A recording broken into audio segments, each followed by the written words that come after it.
సినిమాలో చూపించినట్టు చిన్న చిన్న గాయాలు ఏమన్నా చేసుకున్నారా అనేది కూడా మనకు తెలియదు. అంటే వాళ్ళ గాయాలు ఏంటి అవన్నీ పరిశీలించి చేసే పద్ధతి ఉంటే తప్ప మనకేమి తెలియదు వినడమే కాబట్టి మనకు తెలియదు. కానీ చంపేయకుండా కాళ్ళ మీద మామూలుగా అయితే పద్ధతి కాళ్ళ మీద కాల్చాలనేది పద్ధతి. కానీ మీరు అంత పద్ధతిగా చేశారంటే నమ్మడం కొద్ది కష్టంగా ఉంది. కానీ చెప్పలేము, ఒకవేళ అది కూడా జరిగి ఉండే అవకాశం ఉంది. ఏదేమైనా మరి అతను ప్రాణాలతో ఉంటాడా, అతను చంపదలుచుకుంటే మాత్రం వాళ్ళు కాళ్ళ మీద కాల్చినారా నిజంగానే, లేకపోతే ఎక్కడ కాల్చారు అనేది తెలియదు. అతను బతికుంటే వీళ్ళు చెప్పింది కొంతవరకు వాస్తవమే. అతను కానీ చనిపోతే మాత్రం వీళ్ళ కథనంలో ఏదో ప్రాబ్లం ఉందని చెప్పొచ్చు.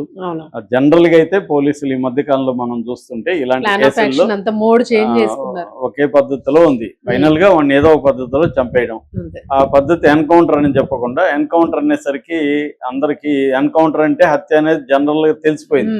పోలీసులు ఎన్కౌంటర్లు అన్ని ఫేక్ అనేది ప్రజలకు కూడా వెళ్ళిపోయింది. మామూలుగా నేను ఎన్కౌంటర్ చేస్తారా అంటారు కదా, నేను ఎన్కౌంటర్ చేస్తారా అనే పోలీసులు కూడా బెదిరిస్తున్నారు. ఎన్కౌంటర్ చేస్తారా అంటే అర్థమేమి, ఎన్కౌంటర్ అంటే అర్థమేమి అనుకోకుండా, మామూలుగా అయితే ఎన్కౌంటర్ అంటే అనుకోకుండా వాళ్ళు కాల్పులు జరపడం, నువ్వు పారిపోవడం కాదు. పారిపోతే కాల్పులు జరపకూడదు. వాళ్ళు మన మీద కాల్పులు జరపడమో దాడి చేయడమో చేస్తే ఆత్మరక్షణ కోసం జరిపే కాల్పుల్ని ఎన్కౌంటర్ అంటారు. కానీ ఇప్పుడు ఎన్కౌంటర్ అంటే అర్థమైందంటే హత్య అనేది అర్థమైంది. నేను వాడిని ఎన్కౌంటర్ చేయండి సార్ అని వీళ్ళే జనం మాట్లాడుతుంటారు. ఎన్కౌంటర్ చేయండి అంటే చంపేయండి అనే కదా. సో కాబట్టి జనాలకి ఎన్కౌంటర్ అంటే చంపడమే అనేది అర్థమైపోయింది. కాబట్టి ఇప్పుడు ఎన్కౌంటర్లు అనే పేరు లేకుండా ఇంకొక పద్ధతిలో చేస్తున్నారు. ఇక్కడేమో గాయాలైందని, మామూలుగా గాయాలు కాలేదంటే పోలీసులు మాత్రం ఏం గాయాలు అవ్వలేదు, అవతల వాళ్ళకి మాత్రం చనిపోతుంటారు అన్న ప్రశ్నలు వస్తాయి. కాబట్టి మరి వీళ్ళకి కూడా ఏమైనా గాయాలు ఆ రకంగా అయినాయా, ఏ స్థాయి గాయాలు అవేమి తెలియదు. అంటే ఇప్పుడు మీడియాకి చెప్పి గాయాలైనాయి అంటే హాస్పిటల్కి వెళ్ళి ఏవో చేయొచ్చు కదా. కాబట్టి అనేక సార్లు ఈ మధ్య కాలంలో కొత్త కొత్త పద్ధతుల్లో అయితే పోలీసులు చంపేస్తున్నారు. దీనికి ప్రధాన కారణం అంటే ప్రతిపక్షాలు ఇవన్నీ గోల్ చేయకుండా. కానీ పైకి చెప్పేది ఏమంటే జనాల్లో కూడా ఇట్లాంటి జరిగినప్పుడు వీళ్ళదేం పోయింది, ఫేస్బుక్ లో పోస్టులు పెట్టడానికి కేసీఐ నరికింది వీళ్ళోడైతే కదా అది భయం. సో వీళ్ళకు కూడా ఒక ఆనందం. నిజానికి దీనివల్ల ఏమవుతుందంటే రాజ్యం అంటే స్టేట్ అనేది లేకపోతే ప్రభుత్వం అనేది రెవెన్యూ మోడ్ లో ఎప్పుడు ఉండకూడదు. ప్రజలు ఉంటారు, దానికి ఒక లీగల్ సిస్టమ్ ని మనం ఏర్పాటు చేసాము. నువ్వు లీగల్ గా త్వరగా కేసుల్లో శిక్ష పడాలి. వీళ్ళేమంటారు సపోర్ట్ చేసేవాళ్ళు, ఇప్పుడు అది 20 ఏళ్ళు అవుతుంది 10 ఏళ్ళు అవుతుందని నమ్మకం లేకే అని త్వరగా. కాకపోతే ఏంటంటే గుర్తుపెట్టుకోవాల్సింది, మనం త్వరగా పనిష్మెంట్ అనేది కూడా కరెక్ట్ కాదు.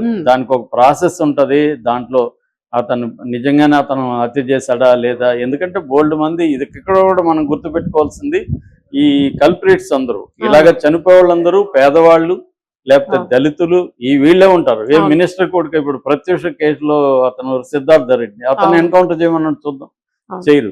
అంటే డబ్బు పరపతి అధికారం వీళ్ళ ఉన్న వాళ్ళు ఈ నేరాలు చేసినప్పుడు ఏమో ఈ డిమాండ్ జనం నుంచి కూడా రాదు. వాడిని ఎన్కౌంటర్ చేయ, మినిస్టర్ కొడుకుని ఎన్కౌంటర్ చేయమని ఎవడు అడగడు.